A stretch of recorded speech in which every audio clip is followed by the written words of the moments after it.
Hello అండి. ప్రతి సంవత్సరం మన దేశంలో ఎక్స్‌పైర్డ్ మెడిసిన్ అనగా కాలం చెల్లిన మందులు వాడడం వలన వేల సంఖ్యలో ప్రజలు అనారోగ్యం బారిన పడుతున్నారు. కొందరైతే చనిపోతున్నారు. దీనికి ప్రధాన కారణం నిరక్షరాస్యత. అలాగే ఇంకొక ఇంపార్టెంట్ కారణం గూడా ఉందండి. అదే నెగ్లిజెన్స్. నెగ్లిజెన్స్ అని ఎందుకు అంటున్నానంటే, ఫర్ ఎగ్జాంపుల్ మీరొక షాప్‌కి వెళ్లారు. ఒక షీట్ టాబ్లెట్స్ తీసుకున్నారు. ఏదో ఒక మెడిసిన్. ఆ టాబ్లెట్స్ ఒక 5 ఆర్ 6 డేస్ వాడేశారు. ఒక 5 ఆర్ 6 టాబ్లెట్స్ అయిపోయినాయి. ఇంకొక 5 టాబ్లెట్స్ అలా మిగిలున్నాయి. ఆ షీట్‌ని డెస్క్‌లో పడేశారు, మర్చిపోయారు. So, you are cured and you forgot that. ఒక 6 నెల్లో లేకపోతే సంవత్సరం తరువాత మళ్ళా మీకు ఆ టాబ్లెట్ వాడాల్సిన అవసరం వస్తుంది. అప్పుడు డెస్క్‌లోంచి దాన్ని తీస్తారు. టాబ్లెట్ ఏసుకుందాం అనేసరికి వెంటనే ఒక డౌట్ వస్తది. ఇది ఎక్స్‌పైర్ అయ్యిందా లేదా అని. చూద్దామంటే ఎక్స్‌పైరీ డేట్ కనపడదు. ఎందుకంటే మీరు ఫస్ట్ టైమ్ వాడేటప్పుడు ఎక్స్‌పైరీ డేట్ మెన్షన్ చేసిన సైడ్ నుంచి టాబ్లెట్స్ తీయడం వలన ఆ రేపరు పైనున్న రేపర్ చినిగిపోయి ఇప్పుడు ఆ ఎక్స్‌పైరీ డేట్ మీకు తెలియట్లేదు. దీనివలన రిమైనింగ్ 5 టాబ్లెట్స్ మీద మీకు డౌట్ ఉంటుంది. వాడాలా? వద్దా? అనేది. సో, బెనిఫిట్ ఆఫ్ డౌట్ కింద వాటిని తీసి బయట పారేస్తారు. దీనివలన అటు సైడ్ మనీ లాస్ అవుతుంది. At the same time medical waste అనేది క్రియేట్ చేస్తున్నారు. అది చాలా ప్రమాదకరం. అలాగే ఇంకోటి సో, దీనికేం చేయాల్సి ఉంటుందంటే మీరు ఎప్పుడైనా సరే ఒక షీట్ తీసుకొచ్చినప్పుడు అవతలి ఎండ్ నుంచి ఎక్కడైతే ఎక్స్‌పైరీ డేట్ మెన్షన్ చేసి లేదో అటువైపు నుంచి టాబ్లెట్స్ వాడడం మొదలుపెట్టండి. మొత్తం టాబ్లెట్స్ వాడితే మంచిదే. సో, సగం వాడి ప్రిజర్వ్ చేద్దాం అనుకున్నప్పుడు ఎక్స్‌పైరీ డేట్ ఉన్న ఎండ్ ఉంటుంది కాబట్టి 1 ఇయర్ కాకపోతే 2 ఇయర్స్ తర్వాతైనా సరే ఆ టాబ్లెట్ మీకు మళ్ళీ అవసరం వచ్చినప్పుడు మీకు ఎటువంటి డౌట్ లేకుండా ఎక్స్‌పైరీ డేట్ ప్రకారం దాన్ని కన్జ్యూమ్ చేయాలా? వద్దా? అని డిసైడ్ అవ్వచ్చు.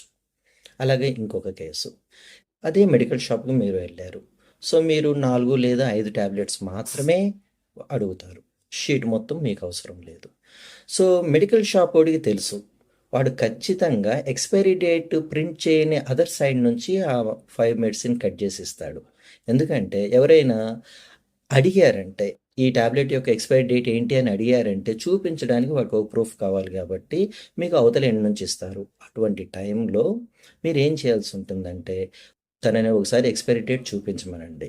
సో, ఎక్స్‌పైరీ డేట్ చాలా రోజులుంది అనగా fine. At the same time మీరు తీసుకున్న హాఫ్ పార్ట్ మీద ఒక మార్కర్ పెన్ తోటి దాని ఎక్స్‌పైరీ డేట్ మెన్షన్ చేసి ఇమ్మని చెప్పండి. సో, దీనివలన మీరు 2 టాబ్లెట్లు వాడండి, 5 టాబ్లెట్స్ వాడండి. మీకైతే ఎక్స్‌పైరీ డేట్ ఇండికేషన్ అనేది దాని మీద ఉంటుంది.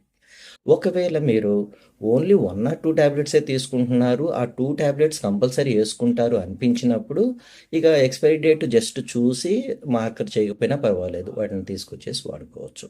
ఈ విధంగా మనం ఎక్స్‌పైరీ డేట్ మీద సరైన అవగాహన కలిగి ఉంటాం. అలాగే అందరికి నేను ఇంపార్టెంట్‌గా ఒక విషయం ఏం చెప్పాలనుకుంటున్నాను అంటే, ఈ 10 లేదా 15 టాబ్లెట్స్ ఉన్న షీట్ మీద ఒకే చోట ఒక ఎండ్‌లో expiry date, manufacturing date, remaining information అంతా ఉంటుంది. దీనివల్లనే ఈ ప్రాబ్లమ్స్ అన్నీ వస్తున్నాయి. అదే ఆ రేపర్ యొక్క ప్రతి టాబ్లెట్ మీద ప్రతి టాబ్లెట్ మీద ఉన్న రేపర్ మీద ఎక్స్‌పైరీ డేట్ గనుక ప్రింట్ చేసినట్లయితే అసలు ఇటువంటి ఇష్యూ అనేదే రాదు. ఎనీ టైము మనం ఇక ఆ షాప్ వాడిని అడగాల్సిన అవసరం లేదు. లేదా మార్కర్ తోటి రాసుకొని గుర్తుగా పెట్టుకోవాల్సిన అవసరం లేదు. అట్‌లీస్ట్ చిన్న టాబ్లెట్ అయ్యి తక్కువ ఏరియా ఉన్నా సరే స్మాల్ ఫాంట్‌తో అయినా సరే ఎక్స్‌పైరీ డేట్ ప్రతి టాబ్లెట్ మీద మెన్షన్ చేయాలి.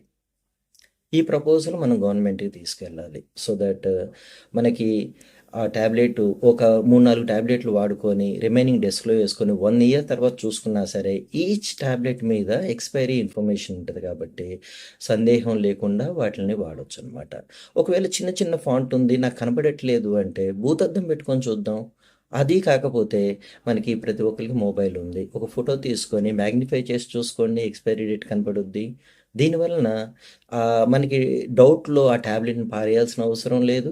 ఎట్ ద సేమ్ టైము మనకి ఎప్పుడో కొన్న ఒక టాబ్లెటు రెండోసారి గూడా అవసరమైనప్పుడు ఉపయోగపడుతుంది.